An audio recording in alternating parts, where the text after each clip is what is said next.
Hi, and welcome back to the Save It for Parts channel. I don't usually do much with firearms on this channel because YouTube doesn't really like it. However, I've got this antique project that I think is cool enough to include in the videos. So what I have here is an Amsler Milbank, or Milbank-Amsler, Swiss trapdoor rifle. And this has been in my family for a little while. The story of its origin is that my dad and my grandpa went down to the military surplus warehouse in the 1960s, and there'd be barrels of Mausers and 1903s and all kinds of guns just lying around for, you know, $20, $30. Maybe a really nice M1 Garand would be $50, and they mostly just wanted something for deer hunting. I think originally the plan was to find a surplus Mauser. But my grandpa spotted this thing on a rack, and he knew it was something a little different, so he grabbed it. So this is a trapdoor conversion of what was originally a percussion rifle. So originally this would have had a cap that you put on, and it would have been a muzzleloader. And what the Swiss did with that, when they wanted to upgrade to a breech-loading rifle, was to put in this little trapdoor mechanism.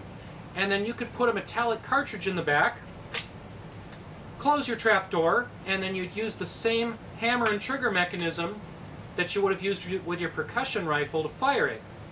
That Milbank-Amsler would have looked similar to this originally. Yes, I know this one's missing some parts. It's just a wall hanger right now.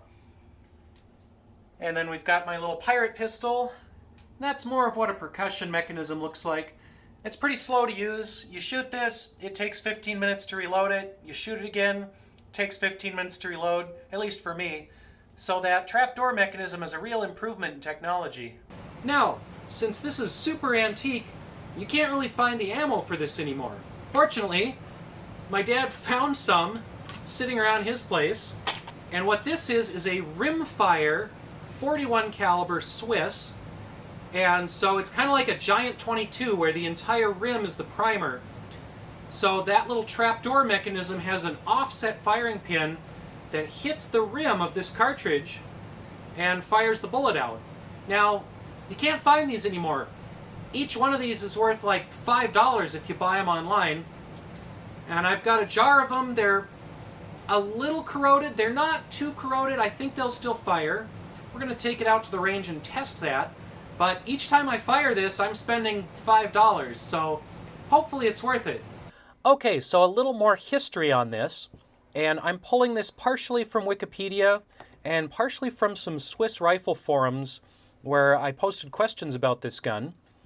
So in general, this would have started life as an infantry rifle type 1842 in the Swiss Armed Forces, and then they were modified in the 1850s and 1860s away from the original muzzle-loading smoothbore to a Milbank-Amsler system. That refers to the trapdoor receiver loading system here. And then on this particular gun, I've been told based on the markings that it is a Jägergewehr model 1856 or 59 from Canton Vallis. And I apologize if I'm mangling all the pronunciations on these Swiss words. Sadly, a few years back, my grandpa had a stroke, and he was in the middle of refinishing this gun when that happened, and he actually forgot where a lot of the parts were. So when I inherited this gun, it was missing the trapdoor, it was missing the hammer. There were a few other pieces that had just vanished. Nobody knew where they were. Fortunately, I was able to find a really nice fellow in Switzerland who happened to have a bunch of parts for this. This thing is over 100 years old. Nobody has parts for it. You cannot find anything for this gun anywhere. And yet there's some guy in Switzerland that had some parts, and he was really generous enough to send them to me.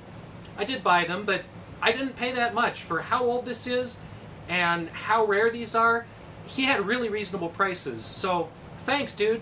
Originally, these were all kind of a one-off, handcrafted things, so they aren't super interchangeable. So I had to do a little bit of filing, I had to do a little bit of woodwork to get everything to fit, but it appears that everything fits now. The trapdoor opens, I can load my cartridges into the breech, and it will fire.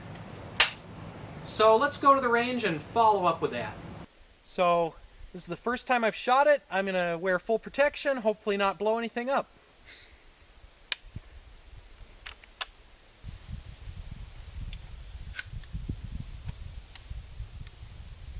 All right, Amsler Milbank. Test number 1.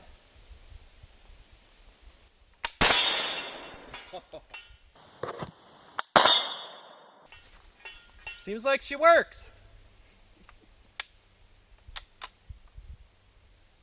Hard to get the shell out though. A little less delay on that one. Pretty good. The only problem with this is it doesn't have an ejector, so you have to ram that rod down there to punch the shell out every time. There we go. Nice. Cool. Nope. It's gonna hit damn thing. They're just gonna spark. Little delay on that one.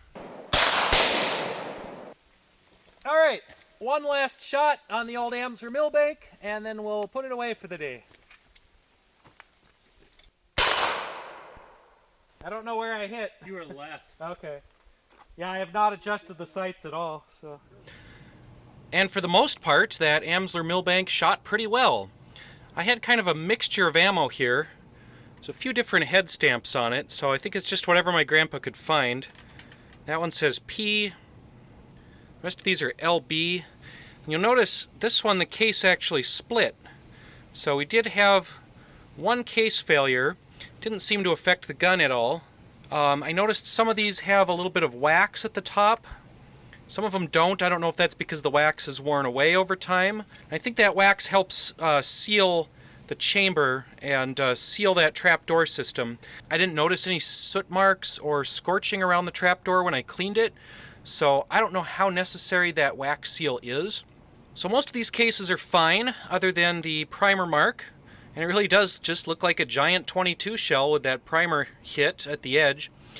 So I've got a buddy who does some reloading, and we're gonna see if we can modify these to take a 22 blank in a recessed hole, and then see if we can find a 41 caliber bullet, because they really don't make these anymore. So you either have to find antiques or make them yourself. Thanks for watching my video.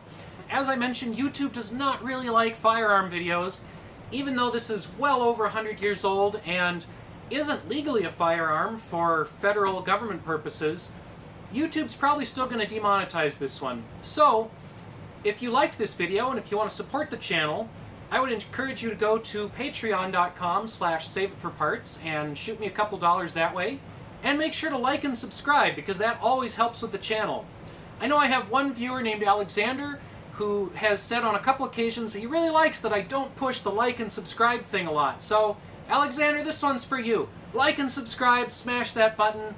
It always helps out. And as always, you can check out my website, saveitforparts.com. I don't make any money off of that, it's just my blog for projects and whatnot, but you're welcome to check it out and see what other stuff I've worked on. Again, thanks for watching, and we'll see you next time.